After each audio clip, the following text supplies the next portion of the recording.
देखिए class 10th में हम लोग एक बहुत ही इम्पॉर्टेंट टॉपिक आज डिस्कस करेंगे। कक्षा 10 का है माध्य ज्ञात करना। जो माध्यक और बहुलक वाला टॉपिक है, जहाँ से 100% क्वेश्चन आता ही आता है। तो कैसे हम आज माध्य ज्ञात करेंगे इसको सीखेंगे, और आगे की वीडियो में हम आपको माध्यक और बहुलक भी बताएंगे कैसे सीखा जाता है या कैसे उसको सॉल्व करते हैं। देखिए यहाँ पे क्वेश्चन दिया हुआ है, आयु वर्षों में है, ये वर्ग अंतराल दिया हुआ है, आपको ये संख्या दिया हुआ है कुछ, और उसके बाद अब जब इस क्वेश्चन ये दिया रहेगा, आपका ये वाला जो क्वेश्चन है आपको दिया रहेगा, आपको क्या करना होता है, अब इसका चार्ट बनाना होता है। जैसे ये चार्ट बना हुआ है, वर्ग अंतराल, बारंबारता, मध्यमान। पहले यहाँ समझिए, जो भी क्वेश्चन में दिया है वर्ग अंतराल पहले आप उसको उतार लीजिए, फिर बारंबारता उतार लीजिए। बारंबारता को एफ से डिनोट किया जाता है। मध्यमान क्या होता है, ये जो वर्ग अंतराल हमारा होता है, इसको निम्न सीमा कहते हैं, इसको उच्च सीमा कहते हैं। इन दोनों को जोड़ के 2 से भाग दे दीजिए। सिंपल सा है, जोड़ के भाग दे सकते हैं, तो इस तरह से आपका मध्यमान निकल जाएगा। अब f इंटू एक्स, यानी जो बारंबारता है और मध्यमान है, इन दोनों का आपस में गुणा किया जाता है। गुणा बहुत इजी टॉपिक है, आप गुणा कर सकते हैं। गुणा करके देखिए, ये सब लिखा गया है। एक बार इसको f इंटू जो x मिला हुआ है इसको जोड़ लीजिए, और एक बार ये जो बारंबारता है इसको जोड़ लीजिए, और फिर जो आपका मध्यमान होता है वो देखिए यहाँ पे, ये जो आपका मध्यमान है समीशन एफ एक्स बटा summation F. Summation F x आपको यहाँ पता है और समीशन एफ आपको यहाँ पता है। फिर मान रख दीजिए, आपको मध्यमान निकल जाएगा, जिसका मान आ रहा है लगभग 35.37। ये आपका हो गया मध्यमान। ठीक है, तो ये तो सिंपल सा टॉपिक है। देखिए वर्ग अंतराल आप लिखिए, फिर से देखिए वर्ग अंतराल लिखिए, और इसमें करना आपको ये है कि आप इस क्वेश्चन को देख करके अपने से रफ पे क्वेश्चन लिखिए और इसी की एज इट इज करना प्रारंभ कीजिए। जब 2-4 सवाल आप अपने से करेंगे तो करने लगेंगे।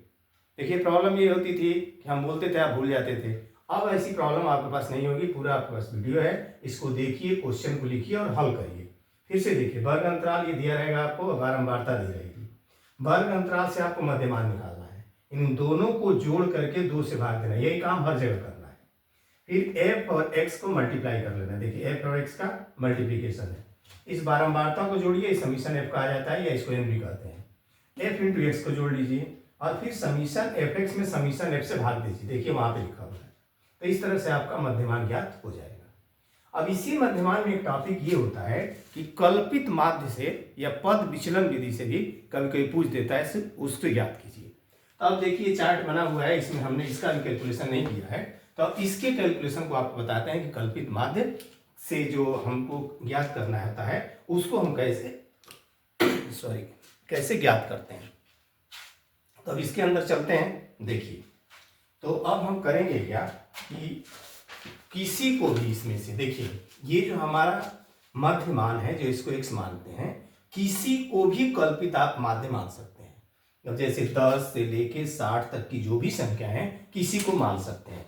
हमने क्या किया है कि कल्पित माध्य को 30 माना हुआ है, हमने यहाँ पे 30 मान लिया है कल्पित माध्य। अब जो कल्पित माध्य आपने मान लिया, इसको आप चाहें तो यहाँ भी लिख सकते हैं। जैसे आप, अगर आपको डाउट बन रहा हो तो ये जो यहाँ हमने लिखा है, आप यहाँ ऐसे लिख दीजिए। आपने कल्पित माध्य माना है तो यहाँ लिख दीजिए a = 30, ये है कल्पित माध्य। अब कल्पित माध्य देखिए, यहाँ आपको दिखाई दे रहा होगा डिफरेंस जो होता है x - a, मतलब आपको करना क्या है अब कि जो आपने कल्पित माध्य माना है x में से, इस पद में से घटाना शुरू करिए। तो देखिए सिंपल है, 10 में से जब आप 30 घटाएंगे तो आपको जो मिलता जाएगा, यहाँ पे मिलेगा -20, यहाँ पे -10, यहाँ मिलेगा 0, और यहाँ मिलेगा आपको 10, यहाँ मिलेगा 20, और यहाँ मिलेगा 30। सिंपल सा है। अब आपको देखिए, यहाँ आपको दिख रहा होगा f इंटू डी करना है, यानी यहाँ जो ये बारंबारता है इसका इसमें गुणा करना है। तो देखिए सीधा सीधा है, यहाँ आएगा ये -120, फिर 11 का करिएगा तो ये आएगा -110, यहाँ आपको मिलेगा 0। अब देखिए यहाँ देखिए 23 है और 10 है, ये मिलेगा आपको 230। यहाँ आपको देखिए 14 है और ये 20 है, तो ये 280, और यहाँ मिलेगा आपको 150। जब ये देखिए इसको समीशन एफ डी निकाला जाता है, तो यहाँ समीशन एफ इंटू डी, जब इसको आप जोड़ के निकालिएगा तो ये मान देखिए, जोड़ना बहुत आसान है, यहाँ से कैंसिल होता है, ये बचता है आपका 430। अब इतना जब आप काम कर लीजिए, 430 जब आपका ज्ञात हो चुका, अब आपको इसका मध्यमान का सूत्र निकालना है। तो अब देखिए, अब यहाँ देखिएगा, अब इसके मध्यमान का जो सूत्र होता है वो होता है x bar is equal to a कल्पित माध्य प्लस समीशन एफ डी और बटा समीशन एफ। ये हो गया आपका। अब फार्मूले पर रख दीजिए, a का मान देखिए आपने माना हुआ था 30 है, यहाँ 30 लिखिए और प्लस समीशन एफ डी का मान निकला है 430 और समीशन एफ का मान है 80। जब इसको सॉल्व करते चलिए आइए, 30 प्लस यहाँ बचेगा 43/8 30 प्लस इसको डिवाइड करिए 3 और 8 45 हो गया, आपका बचा गया 3 और 0 आएगा तो 8 3 24 और फिर 8 7 56, यानी यहाँ देखिए 35.37। ये भी क्या होता है, लगभग होता है क्योंकि कैंसिल नहीं हुआ है। तो ये आपका हो गया मध्य मान, किस विधि से, कल्पित माध्य विधि से। तो माध्य में यही दो टॉपिक हैं आपके, जिससे आपको ज्ञात करना होता है। या तो सिंपली आपको दे देगा मध्यमान ज्ञात करने के लिए, तो सिंपली मध्यमान फिर से सुन लीजिए, सिंपली मध्यमान देता है तो आप इस तरह से चार्ट बना लीजिए, वर्ग अंतराल बारंबारता, उसके बाद मध्यमान निकालिए, फिर f इंटू एक्स बारंबारता और मध्यमान का गुणा कर लीजिए, गुणा करके इसको जोड़ लीजिए और बारंबारता को जोड़ लीजिए। समीशन एफ एक्स में समीशन एफ से भाग दीजिए, आपका माध्य ज्ञात हो जाएगा। अगर आपको पद विचलन विधि या कल्पित माध्य विधि, कोई भी कहता है कल्पित माध्य विधि का है चाहे पद विचलन विधि का है, तो आप क्या करिए, अब किसी को कल्पित माध्य मान लीजिए और ये जो संख्या मध्यमान की होती है इसमें से किसी को भी आप मान सकते हैं, आप फ्री हैं किसी को। जैसे हमने यहाँ पे 30 माना, यहाँ लिख दीजिए इक्वल टू 30 है हमने। अब जो कल्पित माध्य आप मान लेते हैं, विचलन है यानी पद से कितना विचलित हुआ, तो अब d निकाला जाता है, d equal to X minus A, यानी जो पद होता है मध्यमान, इसमें से इसको घटाया जाता है। घटा के इसका एक चार्ट बना लीजिए और फिर बारंबारता जो आपकी यहाँ है इससे मल्टीप्लाई कर लीजिए। जब आप मल्टीप्लाई कर लेंगे तो इसको फिर से आप जोड़िए, जोड़ने के बाद समीशन एफ डी आपको मिल जाएगा।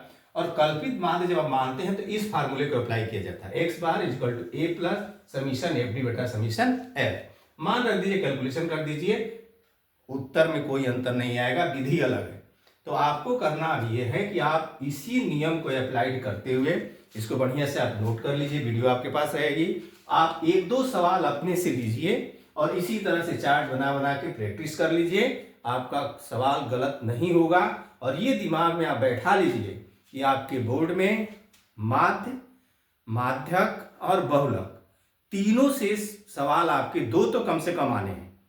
तो आप इसको पहले तैयार करिए आज, कल आपको हम इसी तरह से माध्यक की प्रैक्टिस करवाएंगे। माध्यक का एक सवाल लेंगे और उसको फिर से इसी तरह से बोर्ड पे पूरा आपको सॉल्व करेंगे और सॉल्व करके आपको बताएंगे और फिर उसको आप लेकर के प्रैक्टिस करिएगा। तो आपका कम से कम यहाँ से सवाल फिक्स हो जाएंगे कि हमारे इतने सवाल आने हैं जो कि आप आराम से कर सकते हैं। तो इस तरह से आप मेहनत करिए, आपका बेस्ट ऑफ लक और आगे आप बढ़ जाएंगे। और लेकिन ये ध्यान रखिएगा, कल एक और वीडियो हम माध्यक की या बहुलक की डालेंगे और इसको आराम से ध्यान से रखिएगा, हमेशा इसको पढ़ पढ़ के सवाल को नोट करके और सॉल्व करिएगा।